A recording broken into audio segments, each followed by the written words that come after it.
The dress had been hanging in the third-floor room for 3 days before anyone asked Beatrice to touch it. She had cleaned that corridor every morning for 2 years. She had never been invited past the door. The morning Marta came for her, Beatrice was on her knees with a cloth and a bucket, working the grout lines between the marble tiles. "You are needed upstairs," Marta said. Now, Marta did not explain what for. She did not explain anything. She walked ahead, and Beatrice followed, and the dress was the first thing she saw when the door opened. It hung on a tall mannequin in the center of the room. White Mikado fabric, long sleeves, a skirt built wide and deep and layered, the kind of construction designed not to flatter the body beneath it, but to erase it entirely beneath ceremony. The dress had been built to make a body disappear. Beatrice understood that kind of design. She had spent enough of her life being treated as too visible in ordinary rooms, and suddenly useful when a veil could hide her. Lorenzo Voss stood behind it. He was wearing a black wedding coat, unbuttoned, with a dead cigarette between 2 fingers and the expression of a man who had already decided what he was going to ask before she arrived. He was looking at her directly, not in the mirror, at her. "Can you fit into it?" he said. Beatrice did not answer immediately. She looked at the dress. She looked at him. She looked at the dress again. "I clean rooms," she said. "I am not a fitting model. I know what you do," he said. "That is not what I asked." Marta had a measuring tape out in under 10 seconds. Beatrice noticed that Marta did not need to take any measurements. She simply confirmed them. The tape moved through its positions with the efficiency of someone checking numbers already known. 15 seconds after that, she nodded once. Lorenzo set the dead cigarette in the crystal ashtray. "My bride has gone," he said. "The ceremony begins at 6. If there is no bride at the altar, 3 northern shipping lines become a war zone before midnight. I need someone with the right frame to walk to the altar under a veil and hold the position without being recognized before the final vow is complete." Beatrice said, "So I am a replacement. You are the only person in this house right now who fits this dress. If your bride chose to leave," Beatrice said, "perhaps she had a reason." A pause, short, the kind that is not empty. Lorenzo turned toward the window. Beatrice did not wait. She moved to the dress and looked at it the way she had learned to look at everything she was asked to handle in this house. Carefully, from the outside in, starting with the surfaces no one else thought to check.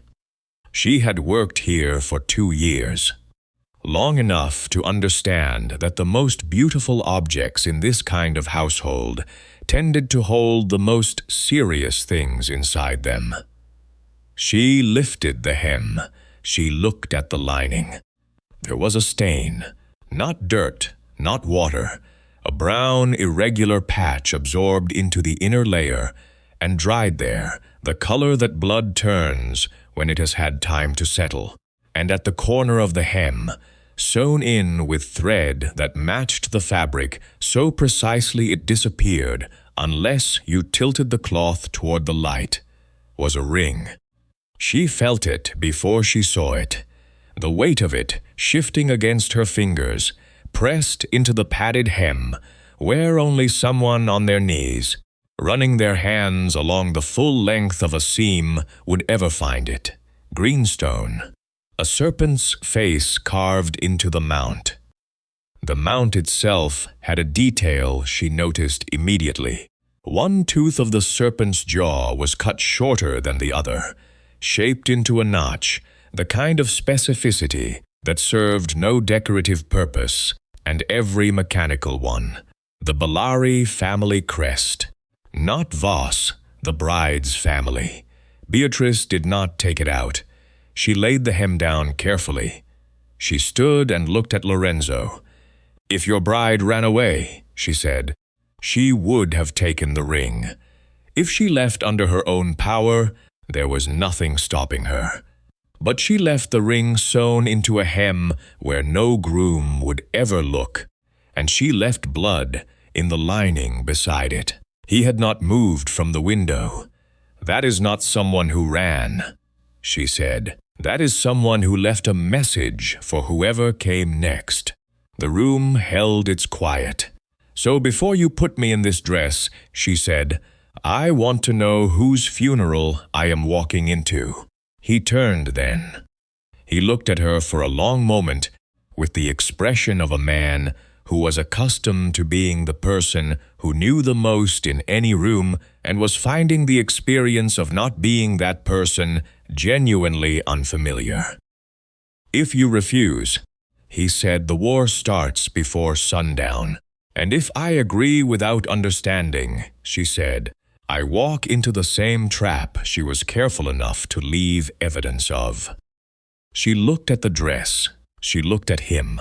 "I will wear it," she said. "But you cannot ask me to stop looking. To understand why Lorenzo Voss needed a stranger in his bride's dress, you need to understand what the bridal transfer rite actually was. It was not a religious ceremony. It was not a legal contract in any court that would recognize it. It was Mafia customary law, a set of binding conditions that the governing council had recognized as politically enforceable between allied families for nearly 100 years. No courthouse, no public registration, 5 steps completed in the presence of council witnesses, and the terms of a peace accord became as real as stone. The 3 northern shipping lines sat inside the Bellari family trust. 15 years ago, when the Voss-Bellari Accord was signed, the terms had been written in language that left no ambiguity. Control of the ports would transfer to Voss on the day the marriage rite concluded. Not before, not through any other mechanism. Only when all 5 steps were done and the council's witnesses had signed. If Lorenzo attempted the ceremony and it failed, Voss would be seen as having violated the conditions of the accord his own family had agreed to. Lorenzo would lose the ports, the council's recognition, and the city's trade balance within 72 hours. The 5 steps of the rite were these. Veil recognition. The groom confirms before the council that the woman before him is the designated party named in the accord. Ring confirmation. The bride's family ring is presented, verified, and acknowledged as present. Blood clause. The bride declares freely and without coercion that she represents the Bellari family in the transfer of authority. Candle Latin. 8 black wax candles lit in the prescribed sequence, while the presiding priest reads the binding language from the council's formal ledger. Final vow. Bride and groom place their hands simultaneously on the open ledger. When the priest closes the book, the transfer is complete and the witnesses sign. Lorenzo did not need Isolde Bellari's face. He needed her dress size, her family ring, and someone who could stand at the altar and speak the correct responses without hesitation. What he did not know, what no one who was not Aurelio Bellari knew, was that the ledger sitting on the altar had been altered. The final vow, written into the last 2 pages, was not the accord language. It was a dissolution clause, a document crafted to appear to a groom reading quickly under ceremony conditions, like the standard closing vow, but which contained language that transferred port authority back to Bellari under the pretense of a mutually agreed condition of the marriage. Lorenzo would sign it thinking he was completing the accord. He would be signing the accord's reversal, and Aurelio Bellari had made certain that once Lorenzo signed, there would be no morning left in which to contest it. The wedding was a funeral. It had always been a funeral. Aurelio had simply arranged the flowers to look like a celebration. 3 days before the ceremony, Aurelio Bellari had come to his daughter's room with 2 men he did not introduce. Isolde had looked at him with the particular steadiness of a person who has spent her life understanding exactly what her father was, and choosing, anyway, to keep a clear accounting of it. "You know I will not sign," she said. "You will not need to sign anything," Aurelio said. "You only need to be present." "And if I am not present?" Aurelio said. "The ceremony will have a bride regardless. The difference is that the other bride will not know what she is signing." He had prepared for everything. The ledger had been altered in 2 pages only, pages that a groom reading the final vow at speed in a formal ceremony, in Latin he understood imperfectly, would not flag as wrong. Father Malrec had been told that the ceremony was a simplified version of the traditional rite, and that the Latin text was boilerplate he had read in variations dozens of times. Father Malrec had not been told to read the candles. Aurelio had told him the carvings were ceremonial.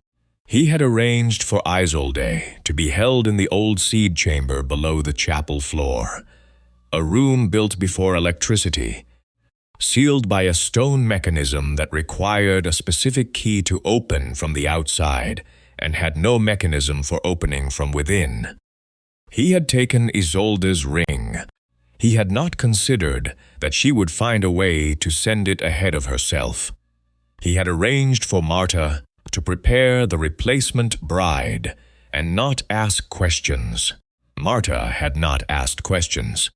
She had done something Aurelio had not asked for. She had chosen Beatrice specifically, not because Beatrice was the only staff member with the right frame, but because Marta had watched Beatrice clean the 3rd-floor corridor for 2 years. She had watched her move along skirting boards and lift the edges of furniture and run her hands along surfaces that everyone else treated as backgrounds. She had decided, without being asked and without telling anyone, that if there was a message hidden in that dress, Beatrice was the one who would find it. Aurelio thought Marta had prepared a body to stand at the altar. Marta had prepared a witness. He thought he had thought of everything. He had not thought about what Marta had decided on her own. He had not thought about the woman who cleaned the 3rd-floor corridor. He had not thought about her at all. Marta dressed Beatrice without speaking. 8 layers of fabric, each one settling heavier than the last. The corset was laced from behind, tightened slowly until the dress became something that held its own shape regardless of what the person inside it wanted. The veil was pinned at 4 points in her hair. The shoes were a precise fit, not approximately. Precisely, the measurements Marta had confirmed upstairs were not new information. They were a record. Beatrice understood this now. Marta had been ready for this moment before the moment existed. Marta did not meet her eyes during the entire process. When Marta stepped out to retrieve the gloves from the next room, Beatrice had 30 seconds alone. She used them on the dressing table, a compact, pale lipstick, a silver tray. Beneath the tray, pressed flat but creased from being folded small in a hurry, was a piece of paper. She unfolded it, 4 words in handwriting that pressed too hard into the paper, the way people write when they are not sure how much time they have. below the last candle. She put it inside her glove and stood with her hands folded in front of her when Marta came back. Marta fastened the final button at Beatrice's wrist. She still did not look up, but her hands, for just a moment, held on a second longer than the task required. Beatrice noted this. She filed it alongside everything else. The chapel had been built in the previous century from the same black granite as the estate's foundations. Vaulted ceiling, walls that held sound and gave it back in slightly different shapes. 8 black wax candles in 2 rows along the aisle, each one carved with text down its full length. Beatrice had grown up in the orphanage attached to St. Vaux Church. 2 years there, cleaning for the parish priest, preparing the nave before services, helping set out candles for masses and for funerals. She had not learned Latin, but she had learned something more specific and more useful for this moment. She could read a candle the way a farmer reads a field, by what it was doing, not by what someone told her it meant. Wedding candles were lit from the living side. From the entrance, moving forward toward the altar, the flame moved ahead of you. The wax ran forward. The smoke followed the direction of intention. The 8 candles in this chapel were running the other way. The wax ran from the altar back toward the door, back toward the people who had already passed through, back toward the dead. She walked the full length of the aisle, taking in each candle as she passed it, and arrived at the altar with a clearer picture of the evening than anyone in the room had intended her to have.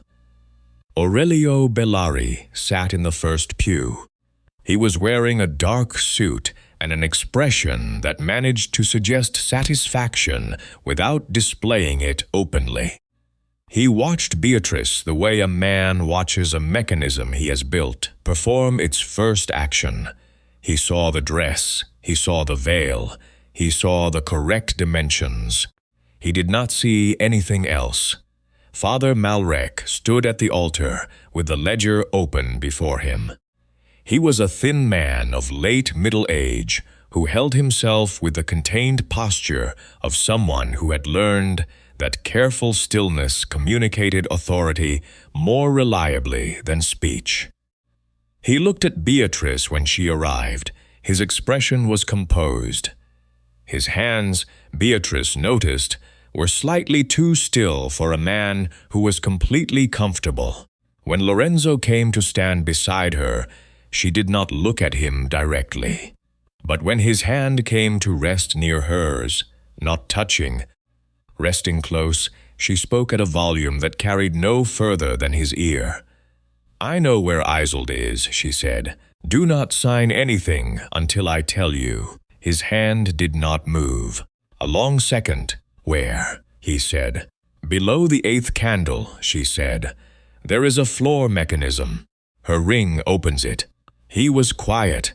She felt him take one slow breath and let it out. Father Malrec cleared his throat and began. The first step, veil recognition, proceeded without event. Lorenzo confirmed before the council witnesses that the person before him was the designated party. His voice was level. The second step, ring confirmation. Father Malrec looked at Beatrice. She moved carefully, feeling for the thread at the hem's corner, working the ring free with 2 fingers, while her other hand held the bouquet at the correct height. She set the ring on the silver plate. Green stone, serpent face. The notched tooth catching the candlelight for just a moment before Father Malrec covered it with the confirmation cloth, cold and absolutely real. Father Malrec looked at the ring longer than ceremony required. He nodded and moved on. The third step, blood claws. The representative of the Bellari family, Father Malrec said. declares before the council that she enters this rite freely, without coercion, with full knowledge and consent of the terms. He waited for her to say, "I confirm." Beatrice said, "Father, in the traditional blood clause, does the representative not hold the right to request a confession vow before confirming consent?" The temperature in the room changed without the temperature actually changing. Father Malrek looked at the ledger. He looked up. "That is correct," he said. "It is the representative's established right." From the first pew, Aurelio said, "A shortened rite does not require." "I wish to exercise the right," Beatrice said. She said it clearly, not loudly, clearly. The council's senior witness was already writing. Aurelio could not obstruct a rite codified in the rite's own language without the council's record, reflecting that he had done so. Father Malrek began reading the confession vow. 7 passages, each one requiring a spoken response from the bride before the priest could continue. Beatrice had just purchased 15 minutes she had not had before. She used the first of them to look at the room. Aurelio's guards, 4 men, 1 at each corner. The man at the side door, the door that opened, she believed, onto the stairway she had been told did not exist, was watching her more carefully than the ceremony required. He had been briefed on more than guard duty. He knew something was below this floor, the clock above the rear door. 5:43. The rite needed to conclude before 6 for the council to formally recognize it. 17 minutes, she responded to the second passage, the third. At the 4th passage, she paused for a moment before responding and let her gaze move to the candles along the aisle. "Father," she said, "I was taught in my time at Saint-Vaux that wedding rite candles are lit from the living side, moving toward the altar. The smoke follows the intention forward. These candles appear to be running the opposite direction." Father Malrek stopped reading. He looked at the candles. He looked at Beatrice. He looked at the candles again. He set down the ledger, and he began to walk. He moved down the aisle slowly, reading each candle as he passed it. Not for the ceremony, for himself. He reached the 6th candle and stopped. He stood there for a moment. He moved to the 7th. He moved to the 8th, the one beside the high stone floor, and stood for several seconds without speaking. From behind her, Aurelio said, "This interruption is unnecessary. The candles are ceremonial." The senior council witness said, "The representative has raised a procedural concern under the rite's own terms. Let the priest complete his assessment." Aurelio sat. Father Malrek came back to the altar. He looked at Beatrice for a long moment before he spoke.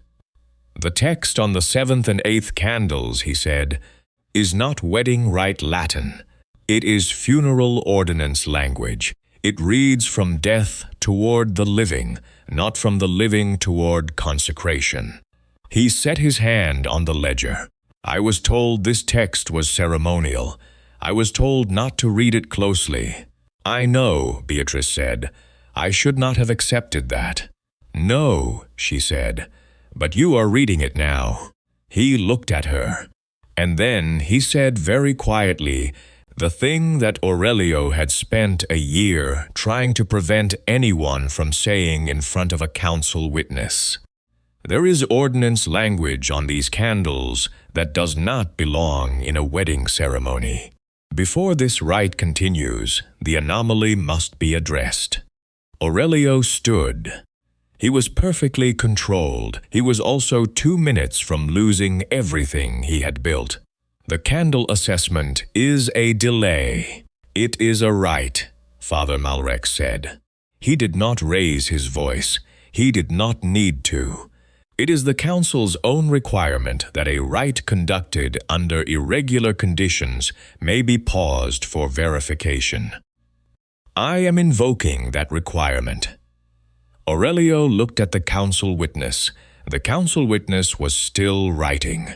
Aurelio sat down for the second time. The room was very quiet, and into that quiet, from below the stone floor near the 8th candle, from below the high granite section that did not quite match the surrounding floor, came a sound, measured, deliberate. 1, 2, 3.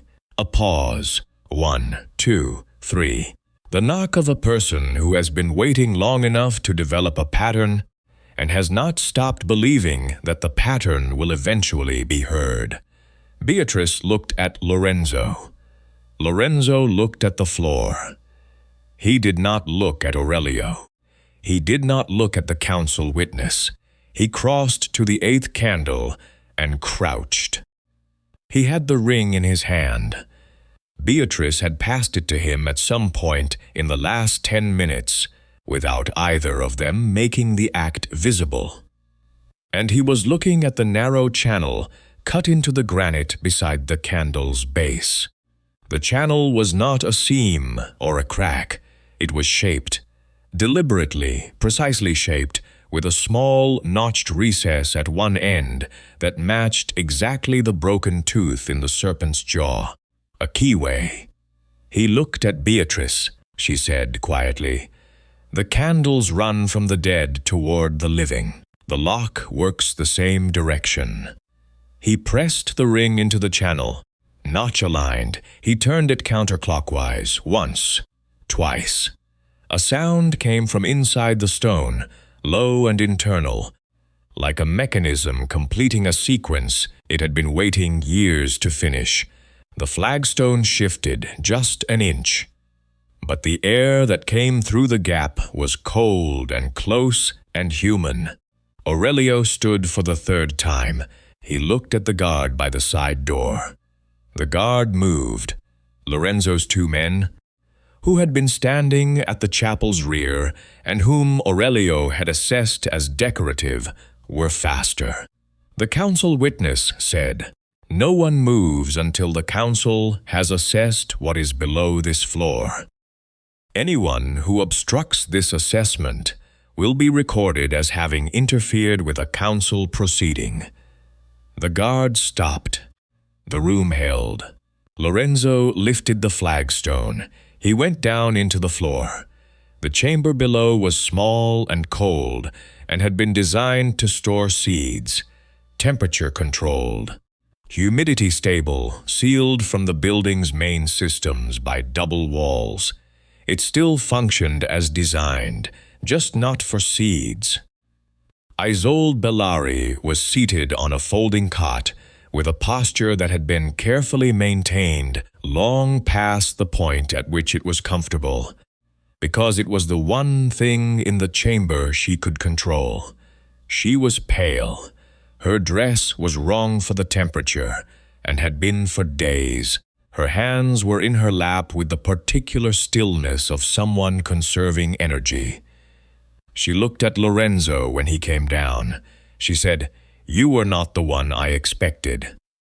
"I know," he said. "Can you walk?" She could walk, with assistance. He helped her up the stairs and through the floor. She came into the candlelight slowly, her eyes adjusting. She stood in the chapel of the estate connected to her family's name. In front of the council witness, her father had arranged to observe her own forced marriage. In front of the priest who had been told the candles were ceremonial. In front of the man who had been handed her dress and told to proceed. She did not need to say anything. Her presence said everything the council needed to hear. The witness stopped writing for a moment. Then he started a different document. "Aurelio Bellari," he said, is recorded as having detained the designated representative of the Bellari family against her will for the duration of this ceremony and in the period preceding it. All provisions within the current ledger are declared null pending full council review. He looked at Aurelio directly. You will remain on the estate grounds until the council convenes. Your guards are to stand down and surrender weapons to the council's custody. The ledger is sealed as evidence. Father Malrec will sign a statement of ceremony irregularity before leaving this building. He looked at Father Malrec. Father Malrec nodded once, slowly, with the expression of a man who had been given away to do the right thing and understood that he owed this moment to the woman standing at the altar. A formal session will be convened within 7 days, the witness said. All parties are to remain available. Aurelio did not argue. He looked at Beatrice instead. He had not looked at her once during the ceremony. He looked at her now with the expression of a man who had built an exceptionally precise machine and was working backward through every component, searching for the place where he had made an assumption he should have verified. A maid, a woman who cleaned the third-floor corridor, a woman whose name he had never asked for. Beatrice met his gaze and did not move. Outside, the Bellari vehicles were secured before the second gate closed. The Conti representative left his hotel within the hour. He had signed nothing. The 3 northern ports sat in formal suspension, not transferred, not contested, simply waiting until the council could review the full record and establish what the original accord actually required, stripped of the language Aurelio had added to it. It was not a resolved situation, but it was no longer a trap.